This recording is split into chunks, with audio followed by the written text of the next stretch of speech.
3-point takedown, no more riding time, 3-point near fall.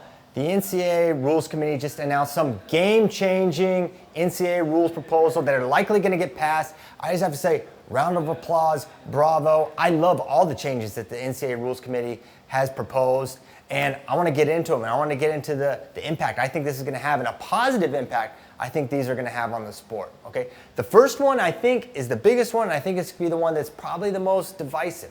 It's the 3-point takedown. Now, the issue that wrestling matches were running into is you could have some guys get a couple takedowns, and as long as your opponent keeps getting escapes, there's a scenario, and Coleman Scott, the head coach of UNC, outlined it perfectly. You could have 3 takedowns to 1, and the match could be tied if your opponent just keeps getting escapes. I don't think that has good integrity. I don't think that is rewarding the right things. We want to reward action. We want to reward the guy who's demonstrating the most skill. Getting a takedown, you're demonstrating a lot of skill. Getting off the bottom, I don't think that's as much. I think you still should have. There's been like a little bit of momentum for eliminating the escape point altogether. I'm not with that. I love the 3-point takedown. I think that's a great rule change. I think the worst part about it is that you can't yell 2 anymore. I think that's the worst part. Everything else is amazing. The other, and what the theme I think you see through these rule changes is they're rewarding action. They're rewarding the right things in the sport, the things that fans want to see. And a big complaint among fans, and candidly myself, was the top wrestling. And no one likes the stall riding and the riding just to ride or riding just for riding time. No one dislikes top wrestling.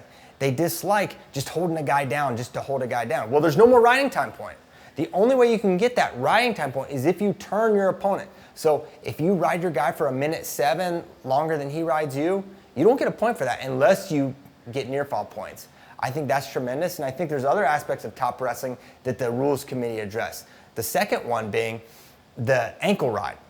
We saw this year, it was all over the place, guys sitting on the ankles, and it's a really, really tough ride to escape from. So they've used to have like the drop down rule, that would get a count. Now if you sit on the ankle, that's going to get a 5 count as well.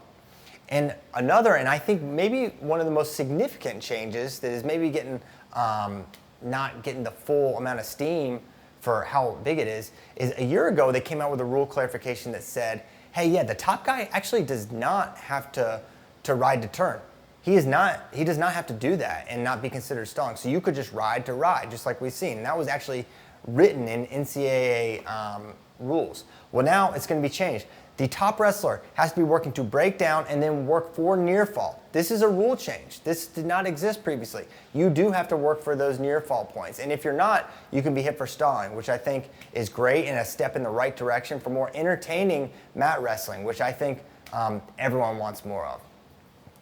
Also, in the change on the mat, there's going to be a 3-point near fall. This is not probably the biggest change, but now you can get 2, 3, or 4 points for near fall based on a 2 swipe, 3 swipe, 4 swipe. Again, very simple. When they came out with the 4 and the 2 near fall a couple years ago, we were like, well, why wouldn't 3 be 3?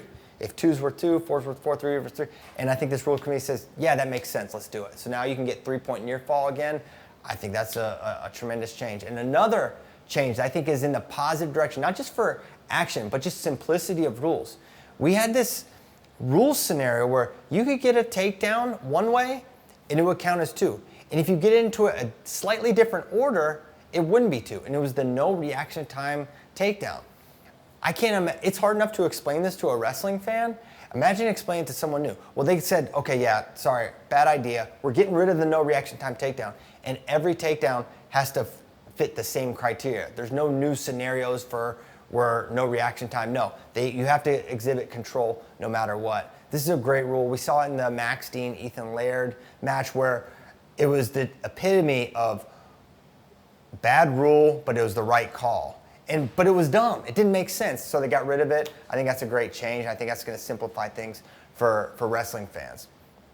Another significant rule is they're going to review the entire sequence. So hypothetically, if I'm in on a takedown and I'm close to the 2, I'm almost doubled off, and the ref throws up the 2 a little bit early, and then I finish and get the 2 more securely.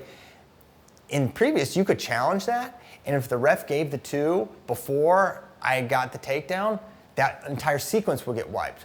Whereas now they can review the entire sequence. So if he gives it 2 a little early and then he finishes it, I would still get the 2 points. That wrestler would still get the 2 that they deserve, which is a great change because you were seeing some takedowns and imminent takedowns getting wiped from that wrestler, all because the official gave 2 prematurely, or gave any points prematurely for that matter. So now, no more dead time. They can review the entire sequence. That's just a great common sense change that is going to help wrestling in general.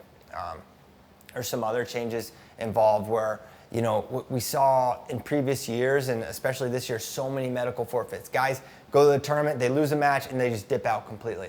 Now, your first injury default or your first medical forfeit will count as a loss on your record. So you can't just dip out of the tournament and not take an L.